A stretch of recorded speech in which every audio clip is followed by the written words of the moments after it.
Hello दोस्तों, आज हम लोग फिर उपस्थित हुए हैं एक नए टॉपिक के साथ, जिसमें हम लोग धारा लूप पर बलयुग्म का आघूर्ण पढ़ने वाले हैं।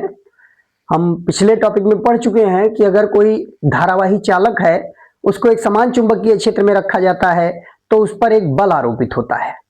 आज उसी से संबंधित कुछ बातें और थोड़ा सा हमें विस्तार में जानना है कि अगर हम सीधा कोई धारावाही चालक ना लें, बल्कि वह एक लूप के रूप में बंद हो, मतलब चारों तरफ से एक बंद आकार में कोई हम धारावाही लूप, आयताकार हो या वर्गाकार हो या वृत्ताकार हो, इस प्रकार से हो और उसमें धारा प्रवाहित की जाए और उसको एक समान चुंबकीय क्षेत्र में रखा जाए, तब क्या होता है? क्या उस पर भी बल आरोपित होता है? आज यही सब जानने के लिए हम लोग उपस्थित हुए हैं। चूंकि पिछले लेक्चर में हम देख चुके हैं कि अगर कोई धारावाही तार है, उसको एक समान चुंबकीय क्षेत्र में रखते हैं तो उस पर बल आरोपित होता है। आज हमें एक आयताकार हमने लिया है, एक समान चुंबकीय क्षेत्र में धारावाही लूप पर बलयुग्म का आघूर्ण पढ़ना है। तो अगर कोई धारावाही तार है, वो चारों तरफ से बंद है, तो उसको हम धारा लूप कह सकते हैं। अब उसका आकार आयताकार भी हो सकता है, वर्गाकार भी हो सकता है या वृत्ताकार भी हो सकता है। उसी में से आज हम एक इसमें आकार हमने लिया है आयताकार। यहां हमने एक आयताकार लूप लिया है जिसको PQRS नाम दिया गया। एक आयताकार लूप है PQRS, एक समान चुंबकीय क्षेत्र में यह धारावाही लूप को लटकाया गया है। यहां देखिए दिखाया गया है, ये लटकाया गया है। अगर हम किसी धारावाही लूप को एक समान चुंबकीय क्षेत्र में लटकाएं तो उनके भुजाओं पर बल कार्य करता है। अब देखिए यहां PQRS एक आयताकार लूप दिखाया गया और इसमें धारा की दिशा ये दिखाई गई, दक्षिणावर्त इसमें धारा प्रवाह हो रहा है। इसको जैसे ही स्वतंत्रता पूर्वक लटकाएंगे, इसकी प्रत्येक भुजा पर बल आरोपित होगा। अब यहां भुजा PQ पर देखिए धारा ऊपर की ओर है, तो इस पर लगने वाला बल, इस पर लगने वाले बल की दिशा ये F1 दिखाया गया, ये भीतर की ओर होगा, मतलब लंबवत कार्य करेगा। यहां चुंबकीय क्षेत्र भी इस डायरेक्शन में लिया गया है और ये जो लूप है यह इसके लंबवत, इसका जो अक्ष है उसको लंबवत रखा गया है। इस प्रकार से रखा गया है कि इसकी अक्ष लंबवत रहे। तो लंबवत जब रखेंगे या मान लीजिए इसको लटकाएंगे तो निश्चित ही इसकी प्रत्येक भुजा पर बल आरोपित होगा। वही चीज यहां दिखाया गया कि PQ भुजा पर अगर बल भीतर की ओर दिखाई दे रहा है तो यहां RS भुजा पर बाहर की ओर लगेगा, क्योंकि इन दोनों भुजाओं में धारा की दिशाएं ठीक विपरीत हैं। इसमें PQ में धारा ऊपर की ओर है और RS में धारा ठीक नीचे की ओर है। तो यहां इन दोनों भुजाओं पर लगने वाले बल की जो दिशा होगी वो ठीक एक दूसरे के विपरीत होगी और चुंबकीय क्षेत्र तथा चालक के तल के लंबवत, दोनों के, चालक की जो अक्ष है, ये जो आयताकार लूप दिखाई दे रहा है, इसकी अक्ष कहां होगी? तो इसके तल के ठीक लंबवत इसकी अक्ष होगी। तो इसके अक्ष चुंबकीय क्षेत्र इन दोनों के लंबवत बल आरोपित होगा। या ऐसा हम कह सकते हैं, अगर प्रत्येक भुजा पर देखा जाए तो प्रत्येक भुजा की लंबाई के अनुदिश और चुंबकीय क्षेत्र इन दोनों के लंबवत बल आरोपित होगा। तो देखिए यहां F1 और F2 ये दोनों PQ और RS पर कार्यरत बल हैं, जो कि परिमाण में बराबर होंगे और दिशा में विपरीत। क्यों? क्योंकि ये दोनों आयताकार लूप की ये दोनों बराबर भुजाएं हैं। हम जानते हैं आयत के आमने सामने की भुजाएं बराबर होती हैं। तो यहां इसको A माना गया है और इसको B माना गया है। इसको B लिया गया है और इसको A कहा गया, या लंबाई L कह दीजिए। A की जगह पर इसको हम लंबाई लेंथ कह सकते हैं, इसको ब्रीथ कह सकते हैं। तो यहां इसकी लंबाई को हमने L कह दिया, ये L। ये PQ और RS ये दोनों लंबाई में समान होंगे, इसकी लेंथ है PQ और RS ये दोनों बराबर बराबर, L ये है तो ये L ये होगा। इसी तरीके से S से P और Q से R ये दोनों इसकी ब्रीथ होगी, यानी चौड़ाई होगी। तो आयत की लंबाई को हमने L माना है और चौड़ाई को B माना है। तो यहां से देखिए PQ भुजा की लंबाई और RS भुजा की लंबाई ये दोनों L के बराबर हैं और साथ ही साथ यहां से S से P ये बराबर होगा Q से R की लंबाई और इसको हमने B मान लिया है। तो ये आयताकार लूप दिखाया गया जिसकी लंबाई L है, चौड़ाई B है। इसको एक समान चुंबकीय क्षेत्र में जैसे ही लटकाएंगे, प्रत्येक भुजा पर, यानी इस भुजा पर F1 बल और इस पर F2 बल आरोपित दिखाया गया, और ऊपर नीचे भी F3 और F4 बल कार्यरत हैं। अब देखिए, यहां देखिए, ये F1 और F2 ये जरूर परिमाण में बराबर हैं, दिशा में विपरीत हैं, परंतु इनकी क्रिया रेखाएं भिन्न भिन्न हैं। ये F1 बल PQ भुजा पर कार्य कर रहा है, जबकि RS भुजा पर कार्य करने वाला है F2, तो इनकी क्रिया रेखाएं भिन्न भिन्न है। इस कारण से F1 और F2 ये दो बराबर और विपरीत बल बलयुग्म का निर्माण कर लेंगे। ये एक बलयुग्म निर्माण करेंगे, बलयुग्म लगाएंगे इस आयताकार लूप पर, जिसको विक्षेपक बलयुग्म कहते हैं। ये विक्षेपक बलयुग्म उत्पन्न करेगा और दक्षिणावर्त, इस लूप को दक्षिणावर्त घुमाएगा। दक्षिणावर्त घुमाने का प्रयत्न करेगा। जैसे ही इस पर एक युग्म बलयुग्म कार्य करेगा, तुरंत इसको दक्षिणावर्त घुमाने का प्रयत्न करेगा। मतलब ये धारावाही जो लूप दिखाया गया, यह चुंबकीय क्षेत्र में घूमना शुरू करेगी, ये घूमने लगेगी। अब घूम क्यों रही है, उसके लिए बलयुग्म का यहां आघूर्ण कार्य करेगा। आज हम उसी बलयुग्म के आघूर्ण की गणना करने वाले हैं, कितना बलयुग्म का आघूर्ण कार्य कर रहा है। तो यहां विक्षेपक बलयुग्म बन रहा है। अब देखिए F3 और F4, इनका रिजल्टेंट क्या होगा। तो F3 और F4 की क्रिया रेखा एक ही है, एक ही रेखा के अनुदिश ये दोनों बराबर और विपरीत बल कार्य कर रहे हैं। तो इनकी क्रिया रेखा देखिए, एक ही लाइन के अनुदिश ये पूरा F3 और F4 इसी क्रिया रेखा के अंतर्गत है। इस कारण से ये दोनों बराबर और विपरीत होने के कारण, दोनों की क्रिया रेखा एक ही होने के कारण एक दूसरे को ये निरस्त कर देंगे। F3 और F4 बल एक दूसरे को निरस्त कर देंगे, ये बलयुग्म का निर्माण नहीं कर पाएंगे। इसमें F1 और F2 ही बलयुग्म का निर्माण करेंगे। इसी बलयुग्म को हम विक्षेपक बलयुग्म कहते हैं। तो अब देखिए, विक्षेपक बलयुग्म का आघूर्ण अगर निकाला जाए तो कितना विक्षेपक बलयुग्म का आघूर्ण होगा। देखिए, आयताकार लूप पर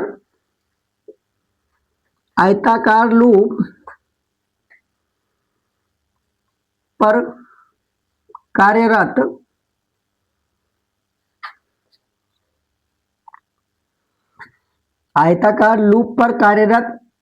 पहले तो हम इस पर बल जो दोनों भुजाओं पर कार्य कर रहा है, उस बल को पहले लिखा लें। बल का परिमाण क्या होगा। तो देखिए, धारावाही चालक पर लगने वाला बल बताया जा चुका है।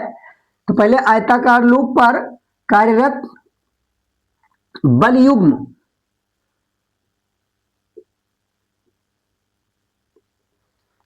कितने बलयुग्म कार्य करेंगे। तो दो बल हैं यहां, F1 और F2, और ये दोनों ही परिमाण में बराबर होंगे, परिमाण में दोनों ही बराबर होंगे। अब कितना मान रहेगा, तो हम पीछे पढ़ चुके हैं कि कोई धारावाही चालक है, एक समान चुंबकीय क्षेत्र B में रख दिया जाए, उसकी लंबाई अगर L हो और धारा I प्रवाहित हो रही हो उसमें, तो बताया जा चुका है धारावाही चालक पर लगने वाला बल IBL साइन थीटा के बराबर होता है। IBL साइन थीटा, तो इसकी लंबाई भी यहां L है, धारा I बह रही है, चुंबकीय क्षेत्र B में रखा गया है। अब साइन थीटा कहना है, तो देखिए यहां जो यहां पर इस चालक में धारा बह रही है, धारा की दिशा कहिए या चालक की लंबाई कहिए, यह चुंबकीय क्षेत्र के लंबवत है, ये चुंबकीय क्षेत्र के लंबवत है। इस कारण से यहां थीटा की वैल्यू 90 होगी, 90 डिग्री। ये लंबवत लटकाया गया है, एक समान चुंबकीय क्षेत्र में इस आयताकार लूप को लंबवत लटकाया गया, इसलिए यहां थीटा 90 डिग्री होगा। तो F1 और F2 दोनों का परिमाण बराबर होगा और इसका मान साइन 90 का मान 1 होता है, इसलिए हम कह सकते हैं IB इंटू L के बराबर होगा। इतना बल कार्य करेगा इन दोनों भुजाओं पर। तो ये F1 और F2 दोनों का परिमाण यही होगा। अब इस बलयुग्म का हमें आघूर्ण निकालना है।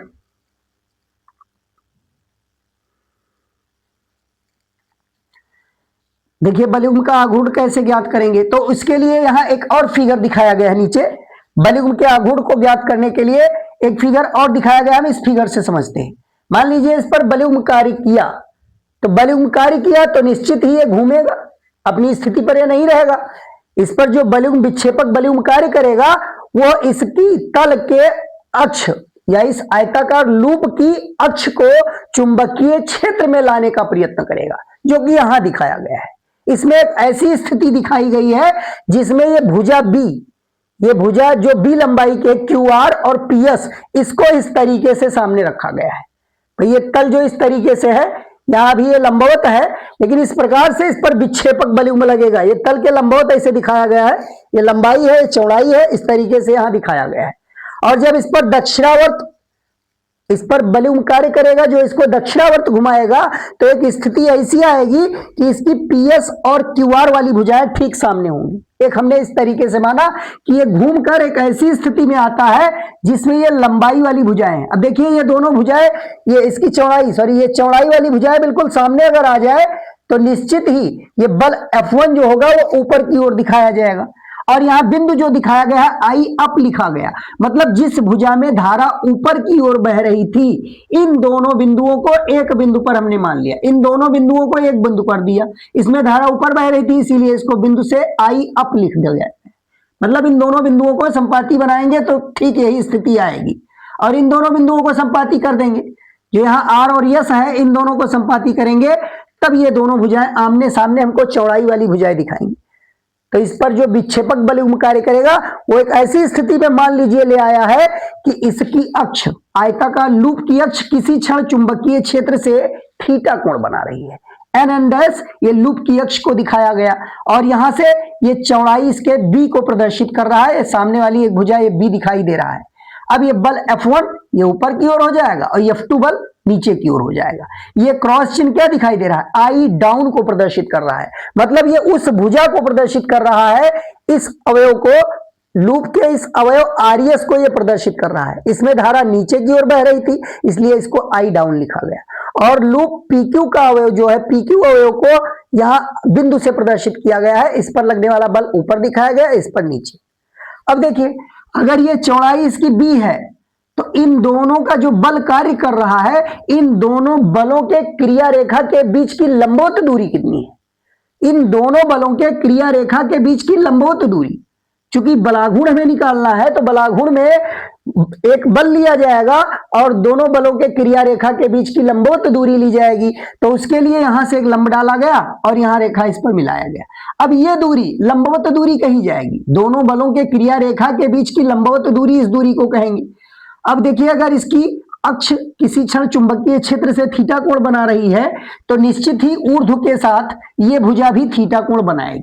अब ये कोण थीटा है तो सामने की भुजा हम लंब कह सकते हैं और इसको कर्ण कह सकते हैं। तो साइन थीटा बराबर क्या होगा? साइन थीटा बराबर ये लंब और ये कर्ण। अब अगर हमको निकालना है लंब, तो लंब बराबर क्या होगा? कर्ण गुणे साइन थीटा। तो कर्ण हमने बी लिख दिया और गुणे साइन थीटा लगा दिया, इससे ये लंब की लंबाई मिल गई। मतलब लंबवत दूरी यहां से मालूम चल गई, दोनों बलों की क्रिया रेखा के बीच की लंबवत दूरी कितना है? B sine theta. अब हम लिख सकते हैं कि जो बलयुग्म कार्य कर रहा है, इस बलयुग्म का आघूर्ण कितना होगा? आयताकार लूप पर कार्यरत बलयुग्म का आघूर्ण,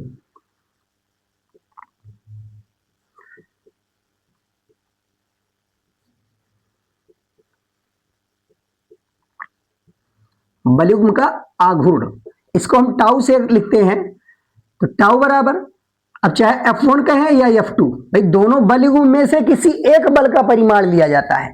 तो F1 लिया जाए या F2 लिया जाए, ये दोनों ही परिमाण में बराबर हैं। तो बलयुग्म में से किसी एक बल का परिमाण और गुणे बलों के बीच की या बल के क्रिया रेखा के बीच की लंबवत दूरी, लंबवत दूरी, इस फार्मूले से हम बलाघूर्ण की गणना करेंगे। अब देखिए F1 या F2 दोनों ही परिमाण में बराबर हैं, इसका मान IBL के बराबर है। तो यहां से हमको टाउ इक्वल टू क्या मिल गया? F1 या F2 दोनों ही परिमाण में बराबर हैं, I इंटू BL, ये हो जाएगा। और लंबवत दूरी यहां से दिखाई दे रहा है B साइन थीटा, ये हो जाएगा B साइन थीटा। अब यहां से देखिए ये वैल्यू L गुणे B, L गुणे B क्या प्रदर्शित कर रहा है? तो हम जानते हैं आयताकार लूप है, इसकी लंबाई L है, चौड़ाई B है। तो लंबाई और चौड़ाई का गुणनफल उस आयताकार लूप के क्षेत्रफल को प्रदर्शित करेगा। तो यहां लंबाई गुणे चौड़ाई को हम क्षेत्रफल A लिख सकते हैं। तो यहां देखिए IB और इस लंबाई गुणे चौड़ाई को A लिख देंगे इंटू साइन थीटा, ये हमको फार्मूला मिल जाएगा। या इसी को हम इस रूप में दिखा सकते हैं, tau equal to I A B sine theta, I A B sine theta, ये हमको मिल गया कि अगर आयताकार लूप है तो उस पर लगने वाले बलयुग्म का आघूर्ण आई ए बी साइन थीटा के बराबर होगा। अब मान लीजिए कि आयताकार ये सिंगल लूप नहीं है बल्कि ये n लूपों से मिलकर बना एक कुंडली है, n लूपों की एक कुंडली है, तब कितना बलाघूर्ण कार्य करेगा? तो प्रत्येक लूप पर इतना बलयुग्म कार्य करेगा। भाई बलयुग्म का आघूर्ण इतना प्रत्येक लूप पर कार्य करेगा। अगर इसमें n लूप वाली फेरों की कोई कुंडली ले लिया जाए, n फेरों की, यदि n लूपों वाली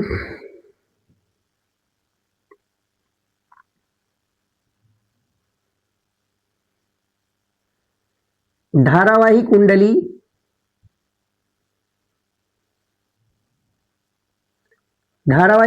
ली गई हो, तब यदि n लूपों वाली धारावाही कुंडली हो तब बलयुग्म का आघूर्ण कितना लगेगा?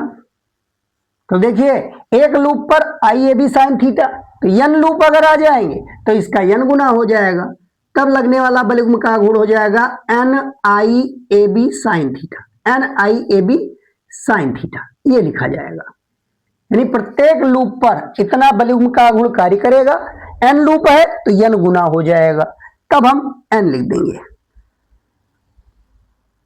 अब मान लीजिए कि आयताकार कुंडली को जिस चुंबकीय क्षेत्र में रखा गया है वह चुंबकीय क्षेत्र त्रिज्य है। त्रिज्य का मतलब क्या हुआ? भाई चुंबकीय क्षेत्र को त्रिज्य क्यों बनाया जाता है? तो चुंबकीय क्षेत्र को त्रिज्य इसलिए बनाया जाता है कि चुंबकीय क्षेत्र की दिशा लूप के अक्ष के ठीक लंबवत हो, लूप के अक्ष के ठीक लंबवत हो। या हम ऐसा कह सकते हैं कि जो लूप लिया गया उसके तल के समांतर चुंबकीय बल रेखाएं हो। इस तरीके से ये लूप अगर है तो इसके तल के समांतर चुंबकीय बल रेखाएं हो। अब चुंबकीय बल रेखा अगर तल के समांतर है तो लूप की अक्ष क्या होगी? चुंबकीय बल रेखाओं के लंबवत होगी, यानी थीटा 90 होगा। तो त्रिज्य चुंबकीय क्षेत्र कैसे बनाते हैं? तो त्रिज्य चुंबकीय क्षेत्र बनाने के लिए जो लूप लिया गया है उस लूप को अवतलाकार चुंबकीय ध्रुव खंडों के बीच रखा जाता है, अवतलाकार ध्रुव खंडों के बीच। या मान लीजिए लूप बेलनाकार है तो बेलनाकार हम त्रिज्य खंड जब बनाएंगे उसको, या चुंबकीय क्षेत्र को त्रिज्य बनाना होगा तो जो NS चुंबकीय ध्रुव खंड लिए जाते हैं उनको बेलनाकार आकृति में ले लेते हैं। तो जब हमारा जो लूप है वो बेलन के आकार में है तो बेलनाकार लिया जाएगा, या अगर आयताकार है तो हम अवतलाकार ले सकते हैं, अवतल के आकार में ले सकते हैं। तो इस तरीके से हम उसके आकार के आधार पर अगर इस चुंबक के ध्रुवखंडों को ले लिया जाए, इस प्रकार से ले लिया जाए कि चुंबकीय बल रेखाएं आयताकार लूप की अक्ष के लंबवत हों, तब वहां थीटा का मान सदैव 90 होगा और उस पर लगने वाला बलयुग्म का आघूर्ण हमेशा अधिकतम होगा। तो वही स्थिति यहां लगाया गया है कि यदि चुंबकीय क्षेत्र त्रिज्य हो, यदि चुंबकीय क्षेत्र त्रिज्य हो,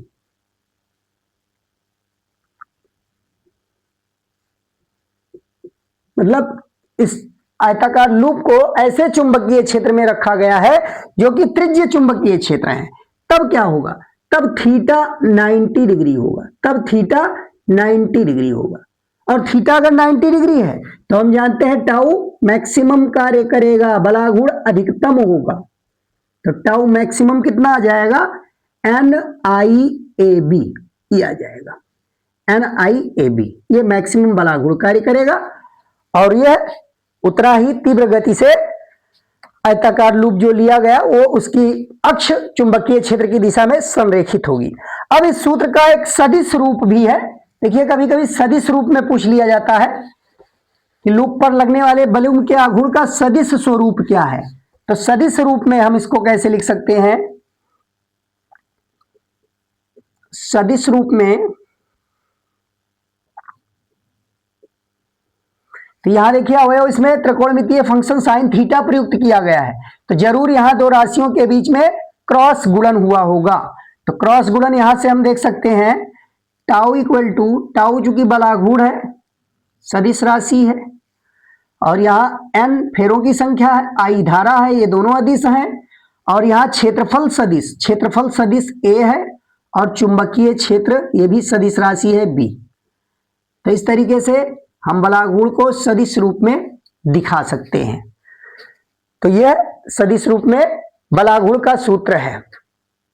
तो अब नेक्स्ट टॉपिक हमें इस चल कुंडली धारामापी पर देखना है।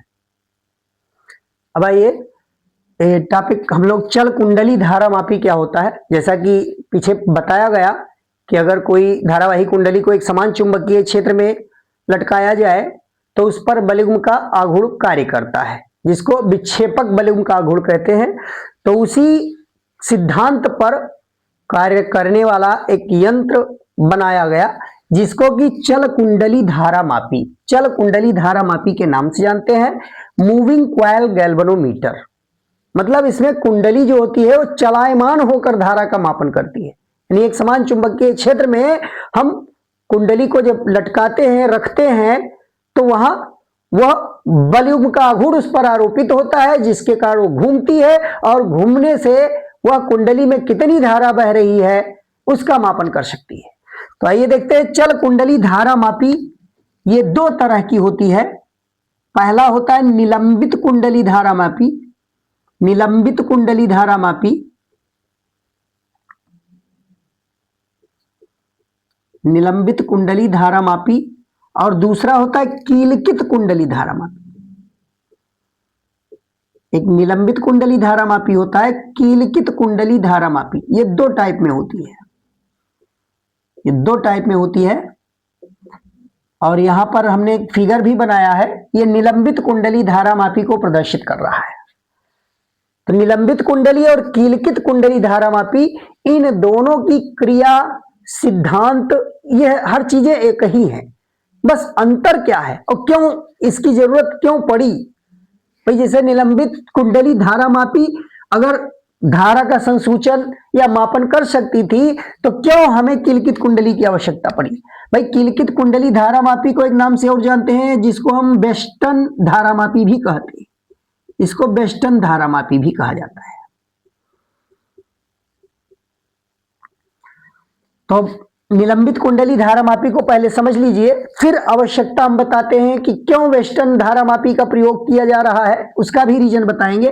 तो फिलहाल यहां देखिए निलंबित कुंडली धारामापी की रचना की गई है।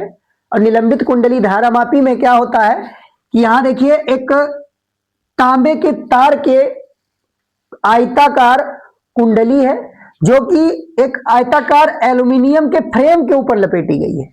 यहाँ एल्यूमिनियम का बीच में एक फ्रेम दिखाया गया है और इसके ऊपर तांबे के तार की कुंडली, आयताकार कुंडली लपेटी गई है। आयताकार कुंडली तांबे के तार की ऊपर है और बीच में ये दिखाया गया, यहाँ ये एल्यूमिनियम की फ्रेम है। और इसके बीच में जो काले रंग में दिखाया गया है वो नर्म लोहा है, नर्म लोहा। और इस प्रकार से नर्म लोहा को रखा गया है जो कुंडली या लोहे के एल्यूमिनियम के फ्रेम को स्पर्श न करे। देखिए बिल्कुल अलग रखा गया है, सी लिखा हुआ है बीच में, जो क्रोड को प्रदर्शित करता है। ये नर्म लोहे की क्रोड है। और क्यों नर्म लोहे की क्रोड रखी गई, तो उसका भी रीजन है। देखिए ये पूरी कुंडली एक पत्ती से लटकाया गया है, जो कि फास्फर ब्रांच की पत्ती है। फास्फर ब्रांच की पत्ती से लटकाया गया। फास्फर ब्रांच की पत्ती का एक सिरा ऊपर मरोड़ टोपी से जुड़ा हुआ है, मरोड़ टोपी है। भाई मरोड़ टोपी मतलब उस तार को पकड़े रहती है कि अगर वह कुंडली घूमे तो इसमें ऐंठन उत्पन्न हो, ऐंठन उत्पन्न हो। तो यह एक मरोड़ टोपी है। और इधर देखिए टर्मिनल T1 दिखाया गया है, एक टर्मिनल T1 दिखाया गया है। और इस तार के जो फास्फर ब्रांच की पत्ती लगी हुई है, इस पत्ती के निचले सिरे पर एक यहाँ दर्पण M दिखाया गया है, एक दर्पण M दिखाया गया है, जो कि विक्षेप को पढ़ने के काम आता है। दर्पण M है, यहाँ एक दर्पण लगाया गया है और इसके साथ में पैमाना भी होता है, पैमाने भी होते हैं इसमें, साथ में पैमाना भी इसी में व्यवस्था होती है, प्रबंध होता है। और यहाँ देखिए आयताकार कुंडली है और तांबे के तार की कुंडली को एल्युमिनियम के फ्रेम के ऊपर लपेटा गया और बीच में नर्म लोहे की क्रोड भर दी गई है। और इस आयताकार कुंडली को चुंबकीय ध्रुवखंडों के बीच में, अब ये ध्रुवखंड कैसे है, तो ये घोड़ानाल चुंबक का अस्थाई चुंबक है। ये घोड़ानाल अस्थाई घोड़ानाल चुंबक है जिसका ध्रुवखंड बेलनाकार लिया गया। यहाँ बेलनाकार ध्रुवखंड लिया गया। चूंकि बेलनाकार यहाँ कुंडली ली गई है या आयताकार है कुंडली, तो उत्तलाकार हम इसको ले सकते हैं। ठीक है, तो उसी अनुसार यहाँ ये कुंडली के ठीक सामने एक बेलनाकार हमने चुंबकीय ध्रुवखंड ले लिया और वो भी अस्थाई घोड़ानाल चुंबक का ध्रुवखंड है, NS ध्रुवखंड, जो कि प्रबल चुंबकीय क्षेत्र उत्पन्न करता है। और फिर देखिए इस कुंडली का जो बेलनाकार कुंडली है, इसका निचला सिरा, यहां भी फास्फर ब्रांच के ही पतले तार लगे हुए हैं। अब पतले कैसे तार है? ढीले वेष्टित। ढीले वेष्टित मतलब स्प्रिंग नुमा। यहां देखिए स्प्रिंग नुमा, ढीला है बिल्कुल। ये ढीला तार बिल्कुल स्प्रिंग जैसा दिखाई दे रहा है, इसको वेष्टित स्प्रिंग कह सकते हैं। यह फास्फर ब्रांच की ही है। और फिर इस तार के दूसरे सिरे को टर्मिनल T2 से जोड़ा गया है। अब T1 T2 क्या है? तो जिस धारा का हमें संसूचन करना है या धारा का मापन करना है, उसको हम यहां T1 पर जोड़ते हैं। भाई जिस परिपथ में धारा का मापन हमें करना है, उस परिपथ की धारा को T1 से जोड़ते हैं। अब वही T1 से धारा इस कुंडली में यानी निलंबित कुंडली धारा मापी में T1 पर धारा दी जाती है। यहां से इनपुट किया जाता है, आउटपुट यहां प्राप्त होता है हमको।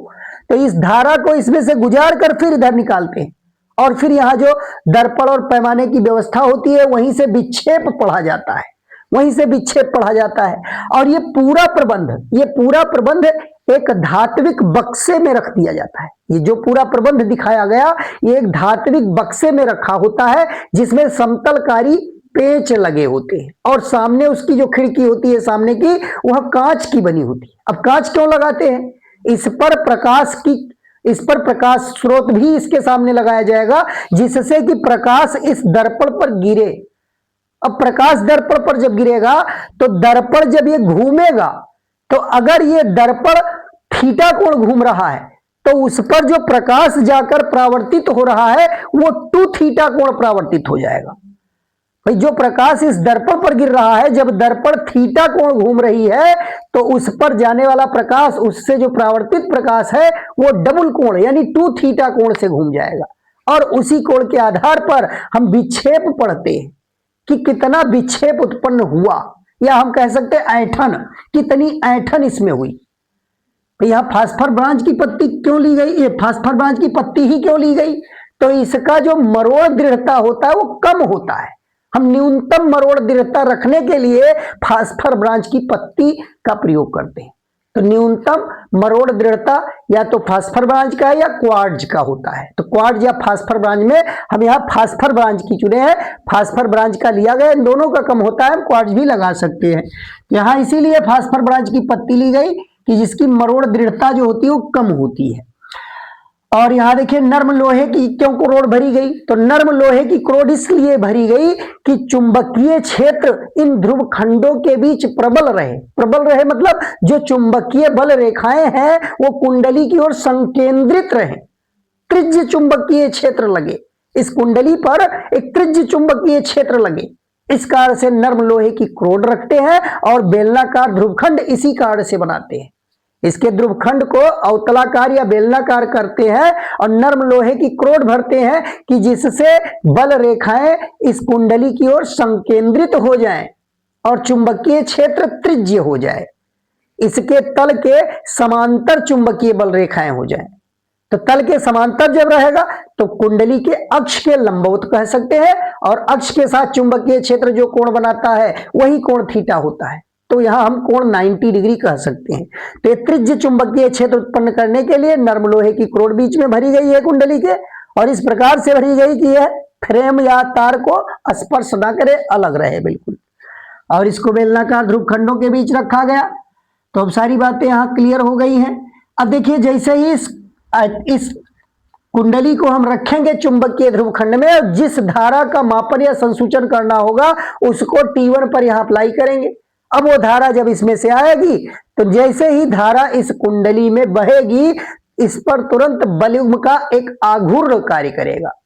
देखिए यदि कुंडली में धारा आई बह रही है, यदि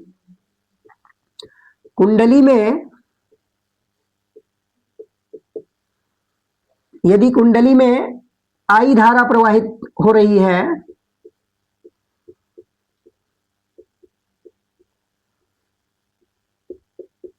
अब कुंडली पर कार्यरत बलयुग्म का आघूर्ण या विक्षेपक बलयुग्म लगता है, जैसा कि पीछे पढ़ चुके हैं कि आयताकार कुंडली हो या बेलनाकार कुंडली हो, कोई अगर बंद लूप है तो उसको चुंबकीय क्षेत्र में लटकाएंगे तो वहां एक बलयुग्म कार्य करेगा। उस बलयुग्म के आघूर्ण को हम विक्षेपक बलयुग्म का आघूर्ण या उस बलयुग्म को विक्षेपक बलयुग्म कहेंगे। तो यहां देखिए कुंडली पर लगने वाला विक्षेपक बलयुग्म,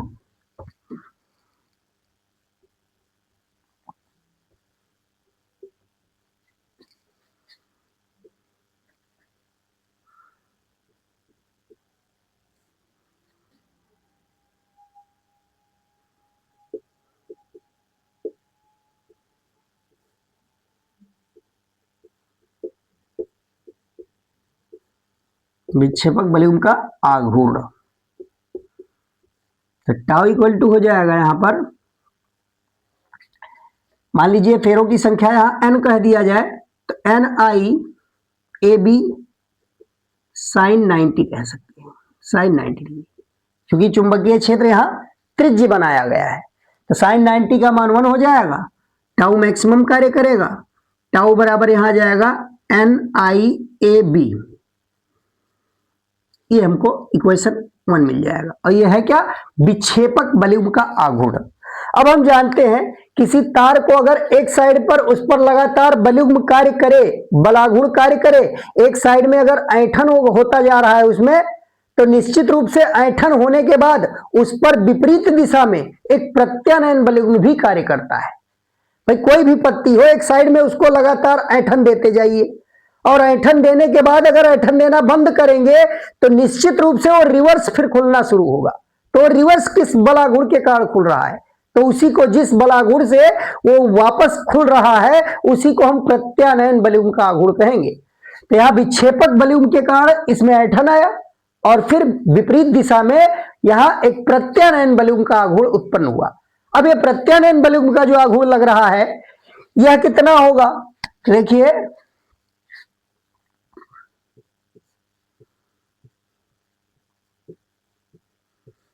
कुंडली पर कार्यरत प्रत्यानयन बलयुग्म का आघूर्ण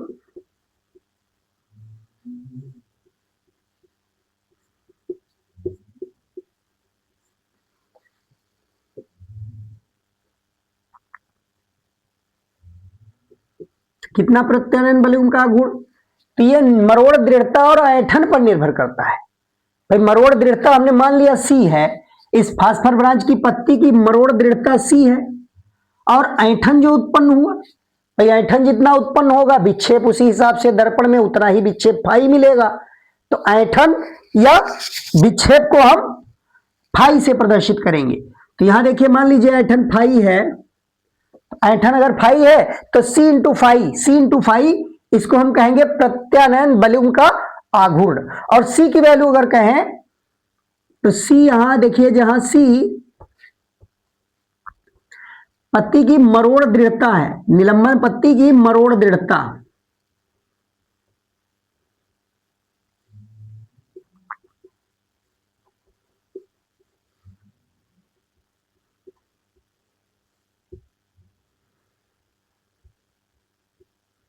ये निलंबन पत्ती की मरोड़ दृढ़ता है। और इसका सूत्र अगर कहा जाए तो इसका सूत्र होता है पाई ईटा r पावर 4 अपॉन 2l, ये फार्मूला होता है। तो ये महत्वपूर्ण फार्मूला है, कभी कभी फार्मूला भी पूछ लिया जाता है, ध्यान रखिएगा। मरोड़ दृढ़ता, टॉर्सनल रिजिडिटी का ये फार्मूला है पाई ईटा r पावर 4 अपॉन 2l, जिसमें l इस पत्ती की लंबाई को प्रदर्शित कर रहा है, ईटा इसके पदार्थ का श्यानता गुणांक है और r इसकी त्रिज्या है। तो ये मरोड़ दृढ़ता का फार्मूला है, ये भी ध्यान रखिए। तो निलंबन पत्ती की मरोड़ दृढ़ता, और फाई इसमें क्या है, फाई उसी निलंबन पत्ती में कितना विक्षेप या ऐंठन आया है, उसी ऐंठन को हम कहेंगे फाई। ये दोनों बातें ध्यान रखिए, इसी दोनों का गुणनफल प्रत्यानयन बलयुग्म का आघूर्ण कहलाएगा। तो ये इसको इक्वेशन 2 ले लिया जाए। अब देखिए हम जानते हैं कि जितने बलाघूर्ण से किसी पत्ती को एक डायरेक्शन में हम घुमाते हैं, उतना ही विपरीत दिशा में प्रत्यानयन बलयुग्म का आघूर्ण कार्य करता है। जैसा कि हम पढ़ चुके हैं क्रिया प्रतिक्रिया के नियम में कि प्रत्येक क्रिया के बराबर और विपरीत प्रतिक्रिया होती है, तो हर क्रिया के बराबर और विपरीत प्रतिक्रिया होगी। तो यहां अगर बलाघूर एक डायरेक्शन में विक्षेपक बलाघूर जितना कार्य करेगा उतना ही प्रत्यानयन बलून का आघूर्ण भी कार्य करेगा। तो ये प्रत्यानयन बलून का आघूर्ण और विक्षेपक बलून का आघूर्ण ये दोनों बराबर होंगे।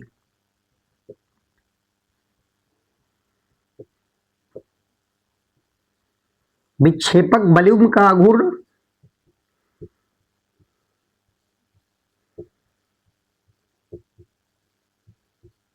ये बराबर होगा प्रत्यानयन बलून का आघूर्ण।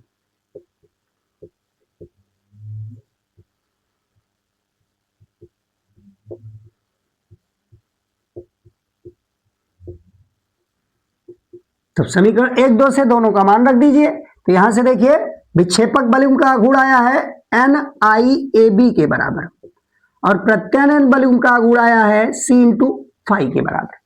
तो NIAB बराबर C फाई। अब यहां से देखिए I की वैल्यू हमें धारा हमने निकालना है, कितनी धारा बह रही है। तो देखिए धारा का मापन करना है तो I इक्वल टू क्या आएगा, तो I इक्वल टू हम कह सकते हैं C बटा NAB इंटू फाई, ऐसा लिख सकते हैं। अब मान लीजिए यहां देखिए ये कांस्टेंट है सभी वैल्यूज में, तो इसको अगर हम एक नया कांस्टेंट मान लें K कह दें, इसको K कह दें तो I equal to K phi लिख सकते हैं। यानी जो धारा प्रवाहित हो रही है वो सीधे विक्षेप के अनुक्रमानुपाती है। यहां से क्या दिखाई दे रहा है कि धारा जो प्रवाहित हो रही है I वो विक्षेप के अनुक्रमानुपाती है, ये विक्षेप के अनुक्रमानुपाती है। जितना अधिक विक्षेप होगा उतना ही धारा का मान भी अधिक होगा। और इस जो कांस्टेंट K आया है यानी K बराबर जो C बटा NAB की जगह पे K रखा गया, यानी यहां से K बराबर क्या कह सकते हैं C बटा NAB। तो इसको धारा परिवर्तन गुणांक के नाम से जाना जाता है, इसको धारा परिवर्तन गुणांक या उपकरण का नियतांक भी कह सकते हैं। तो यहां से देखिए इस सूत्र की सहायता से हम धारा का मापन कर सकते हैं। अब देखिए दूसरा इसमें जो बताया गया है कीलकित कुंडली या बेस्टन कुंडली, क्यों इसका कहां उपयोग होता है इसका और क्यों इसको बनाया गया। तो इसमें देखिए जितना निलंबित कुंडली धारामापी में ये पत्तियां जो ली जाती हैं बहुत ही पतली ली जाती हैं, और पतली लेने का कारण क्या है कि जितना पतली लेंगे उतना ही मरोड़ दृढ़ता कम रहेगा, और मरोड़ दृढ़ता जितना कम होगा उतना ही यह सही धारा का मापन शुद्ध मापन कर पाएगा, उतना ही इसकी सुग्राहिता अधिक होगी। तो सुग्राहिता अधिक तभी होगी जब ये पतला हम पतली पत्ती लें फास्फर ब्रांच की। अब फास्फर ब्रांच की अगर पत्ती पतली है तो इसको एक स्थान से दूसरे स्थान तक ले जाने में कठिनाई होगी, भाई ये पत्ती टूटने का डर बना रहेगा। एक स्थान से दूसरे थोड़ा भी अगर हिला तो ये पत्ती टूट जाएगी, इतनी पतली पत्ती होती है। इतना कुंडली के चूंकि लटकाई जाती है इस पर, तो ये पतली पत्ती जो होती है टूटने का उसमें भय बना होता है।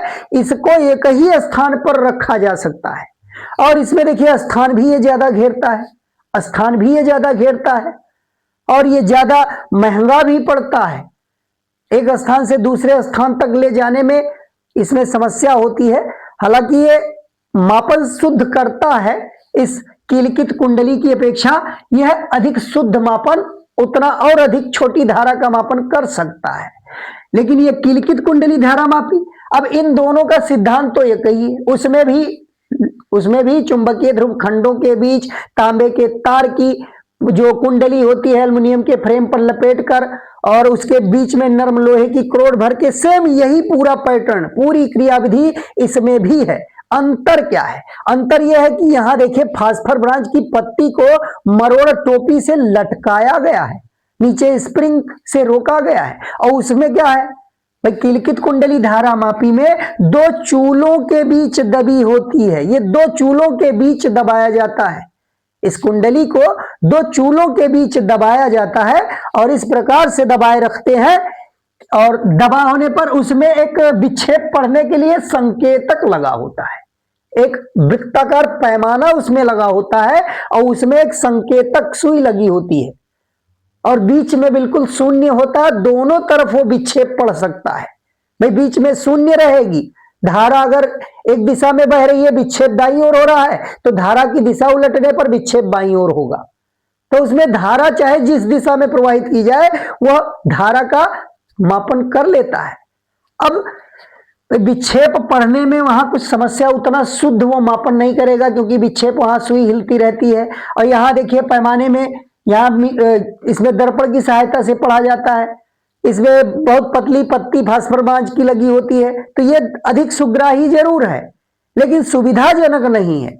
यह स्थान अधिक घेरता है, एक स्थान से दूसरे स्थान तक ले जाने में भी इसमें कठिनाई होती है, एक ही जगह रखा रहे वहीं हम लाके धारा का मापन करें, तो ये सब समस्या है, महंगा भी पड़ता है इसकी अपेक्षा। और इसमें क्या है, ये सुविधाजनक होता है, ये सुविधाजनक है, इसमें पत्ती टूटने का भय नहीं रहता, तो इसको एक स्थान से दूसरे स्थान तक आसानी से ले जाया जा सकता है। इसको कम स्थान में भी बनाया जा सकता है। किलकित कुंडली धारामापी या वेस्टर्न धारामापी जो है वो छोटे आकार में कम स्थान में आसानी से उसको निर्मित कर दिया जाता है। ये धारा का मापन 1 माइक्रो एम्पियर की धारा का मापन ये कर सकता है। 1 माइक्रो एम्पियर तक की धारा का मापन ये न्यूनतम कर सकता है। 1 एम्पियर की धारा अगर है तो ये माप सकता है, उससे छोटी धारा का मापन ये नहीं कर पाएगा। जबकि निलंबित कुंडली धारामापी है, उससे छोटी भी धारा का संसूचन कर लेगा। तो ये शुद्ध मापन और भी शुद्ध इससे अधिक कर सकता है, लेकिन सुविधाजनक ये होता है। वेस्टर्न धारामापी या किलकित कुंडली धारामापी ये उसकी अपेक्षा अधिक सुविधाजनक है कि जहां चाहे हमें जहां धारा मापन करना है वहां इसको आसानी से ले जाया जा सकता है। इसमें कोई टूटने का डर नहीं है, संकेतक लगा होता है, आसानी से धारा भी पढ़ लिया जाता है उस पैमाने पर देखकर। तो ये सब बातें हैं, बाकी इसमें भी वही चीजें हैं, बाकी क्रियाविधि सब कुछ एक ही है। तो ये सारी बातें हमने बता दी। अब यहाँ देखिए ये बताया गया कि धारा का मापन ये निलंबित कुंडली के लिए बताया गया कि इस तरीके से आई जो होता है फाई के प्रोपोर्शनल होता है और धारा का मापन कर लिया जाता है।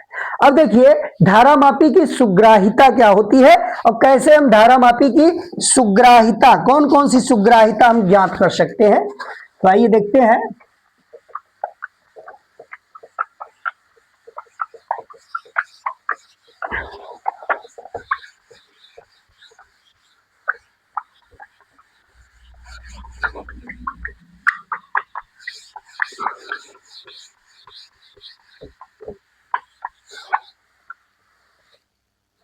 देखिए एक फॉर्मूला बताया गया अभी, I इक्वल टू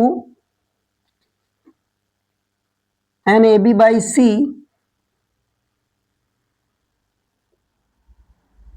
इंटू 5।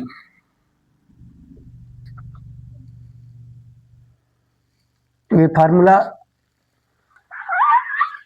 ये इस तरीके से C अपॉन है, C upon NAB, C upon NAB into 5 ये आया था। इसकी जरूरत पड़ेगी तो इसको नोट रखें। इधर देखिए धारामापी की सुग्राहिता क्या होती है।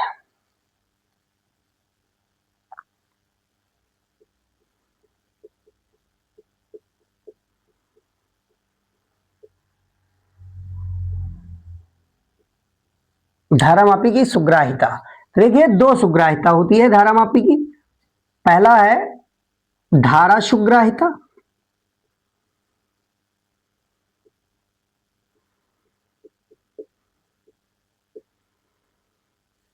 धारा सुग्राहिता।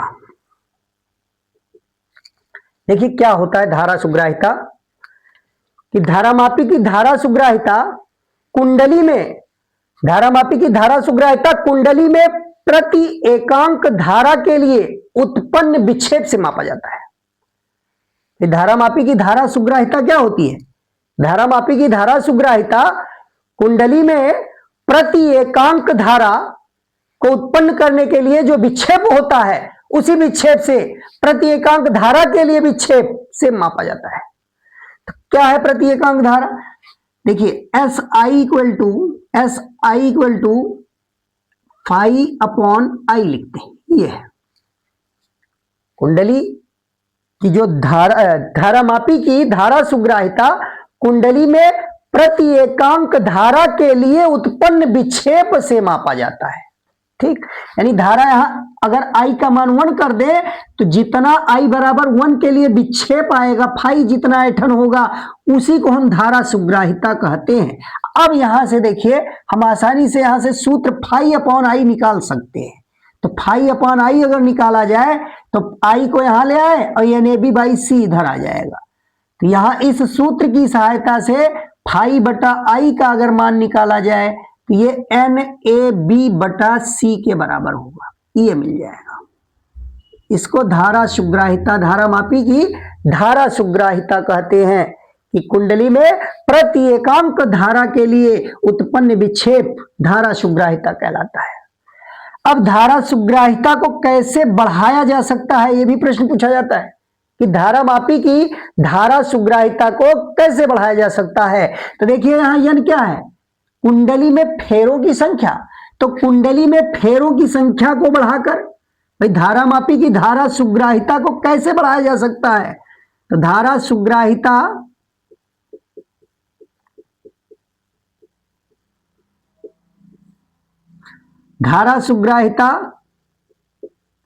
को बढ़ाने के लिए क्या कर सकते हैं, बढ़ाने के लिए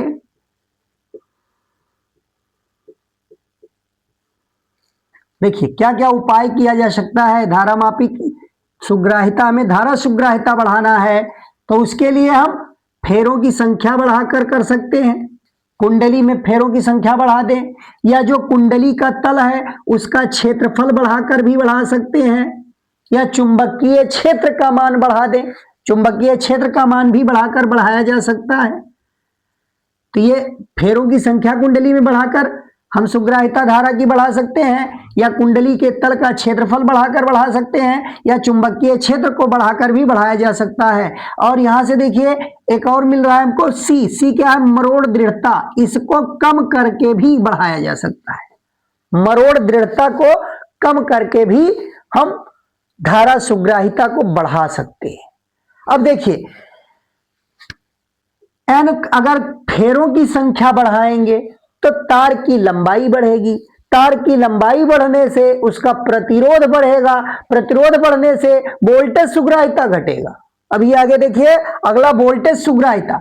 तो यहां फेरों की संख्या हम नहीं बढ़ाते, तो फेरों की संख्या बढ़ाने से धारा सुग्राहिता में तो वृद्धि हो जाती है लेकिन वोल्टेज सुग्राहिता में वहां कमी होने लगती है। तो ऐसे सिचुएशन में हम मरोड़ दृढ़ता को न्यूनतम करने का प्रयत्न करते हैं, मरोड़ दृढ़ता कम करने का प्रयत्न किया जाता है। इसीलिए कहा गया फास्फर ब्रांच की पतली पत्ती, फास्फर ब्रांच इसीलिए प्रयोग किया जाता है कि उसकी मरोड़ दृढ़ता न्यूनतम होती है, कम होती है। तो अब देखिए दूसरा इसमें वोल्टेज सुग्राहिता है, धारा मापी की वोल्टेज सुग्राहिता, ये क्या होती है वोल्टेज सुग्राहिता।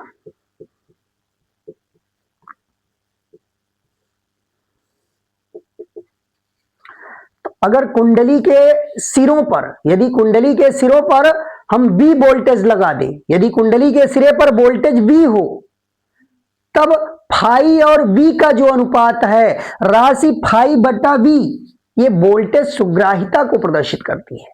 तो वोल्टेज सुग्राहिता को हम SB से लिखते हैं और ये बराबर होगा phi upon V, phi upon V। मतलब एकांक वोल्टेज अगर लगा दिया जाए तो उस समय जितना विक्षेप होगा वही वोल्टेज सुग्राहिता कहलाएगा। यह हम सीधे कह दे कि अगर कुंडली के सिरे पर वोल्टेज V हो, यदि कुंडली के सिरे पर आरोपित वोल्टेज V हो तो फाई और V का जो अनुपात होता है वही वोल्टेज सुग्राहिता के बराबर होता है। अब देखिए भाई वोल्टेज V लगाया गया तो निश्चित ही तार के प्रतिरोध की गणना की गई। भाई यदि तार में धारा I बह रही है, प्रतिरोध उसका R है, यदि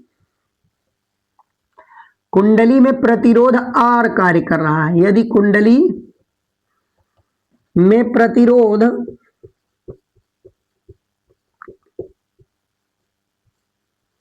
R हो तथा धारा तथा I धारा प्रवाहित हो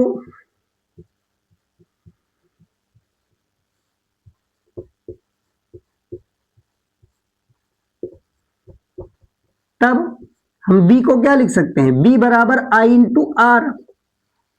अगर प्रतिरोध R है, धारा I प्रवाहित हो रही है, तो B बराबर IR लिख सकते हैं। अब यहां देखिए SB कितना हो जाएगा, यानी वोल्टेज सुग्राहिता SB इक्वल टू ये phi upon I into R लिख सकते हैं, I इंटू आर, या इस तरीके से भी लिख सकते हैं 1 अपॉन आर, इस रूप में भी दिखा सकते हैं।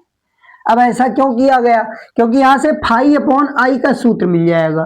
तो देखिए फाई अपॉन आई किसके बराबर है, एन ए बी बाई सी के। तो यहां अब हम रख देंगे एस बी इक्वल टू, इसको लिख सकते हैं एन ए बी बाई सी, और नीचे आर का गुणा होगा तो ये इंटू आर हो जाएगा, ये फार्मूला हो जाएगा N A B by C into R. अब यहां से क्या दिखाई दे रहा है, प्रतिरोध अगर कुंडली का बढ़ेगा तो निश्चित ही वोल्टेज सुग्राहिता घटेगी। तो वही बात यहां किया जा रहा था कि अगर कुंडली में फेरों की संख्या बढ़ा रहे हैं तो कुंडली का प्रतिरोध बढ़ जाएगा, और कुंडली का अगर प्रतिरोध बढ़ेगा तो उसकी वोल्टेज सुग्राहिता घट जाएगी। तो धारामापी में जो कुंडली के फेरों की संख्या है उसको बढ़ाएंगे तो वोल्टेज सुग्राहिता में कमी आएगी। इसीलिए क्वार्ट्ज या फास्फर ब्रांच की पत्ती का उपयोग करते हैं। तो ये हो गया वोल्टेज सुग्राहिता और ये धारा सुग्राहिता के लिए सूत्र। अब हम अगले टॉपिक में हम लोग देखेंगे धारा मापी से कैसे एमीटर बनाते हैं, यानी धारा मापी को एमीटर में कैसे रूपांतरित करते हैं, वोल्ट मीटर में कैसे रूपांतरित करते हैं, इस पर प्रश्न भी पूछे जाते हैं। तो ये अब अगले लेक्चर में बताया जाएगा। अगर आज का लेक्चर पसंद आया हो तो इसको लाइक कीजिए, सब्सक्राइब कीजिए और अपने दोस्तों के बीच शेयर कीजिए। और इसी प्रकार आगे और भी हम पूरा पाठ्यक्रम समाप्त करेंगे। धन्यवाद।